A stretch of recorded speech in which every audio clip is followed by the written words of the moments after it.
Poonam, thanks very much for joining us and giving us that quick roundup of the important earnings. Let's get in a perspective then from Rajneesh Kumar, CEO of Fullerton Securities and Wealth Advisors, joining us from Delhi. Rajneesh, what is it that you're advising clients to do in this market fall? Hi, good afternoon. Well, this looks like a difficult market, and especially with the IIP numbers, the way it has come out, mood definitely looks pessimistic in the short run. However, if we are taking a fairly contra view on the market.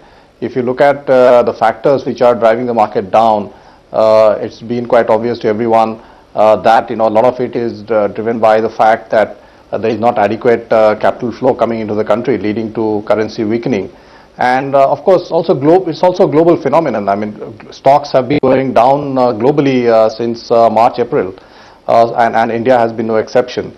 But we believe that this trend will will reverse at some point in time, simply because commodities are softening and are likely to soften further, considering that Europe will see lower growth, and China data seems to be suggesting that growth will be much lower, and the pressure on commodities will go down, and that will be good for a country like India, which is a net importer. So a few quarters down the line, things will get better for India, and hence it's important for customers, for investors, to stay focused and stay invested. Sure. So Rajneesh, if you said like you are saying, like you just said that you are taking a contra view, which sectors would you advise your investors to be putting their money into? Right. So we are actually quite, we are looking for opportunities in sectors like financial, into commodities, not commodities, I mean commodity linked sectors like, let's say something like an Sterlite or a Jindal Steel. So these kind of companies is what we are looking at right now, and not looking at defensives necessarily, the way many are looking at. Right. What about the broader markets at this point in time? I mean, some badgered down sectors in infrastructure, construction. Cap goods, of course, has been hammered out of shape. But, there would be contrarians who would believe that they could still be value bought into in these sectors. Anything which has got policy making at the core, like infrastructure, is something that we are very careful about right now. So we are not really advising people to get into that, because there are a lot of uncertainties around that. And honestly, I don't think that there's probably very significant policy reforms which are going to hit us in the short run. So I would be quite cagey about that. So anything like infrastructure which is linked to policy, we are sort of staying away from. From the defensives then, what is it that you're most bullish on, which gives a good value and growth performance for you? Because most of these FMCG stocks, while there may be growth in the sector, are trading at expensive valuations. So where do you find a good value and growth balance within FMCG and pharma?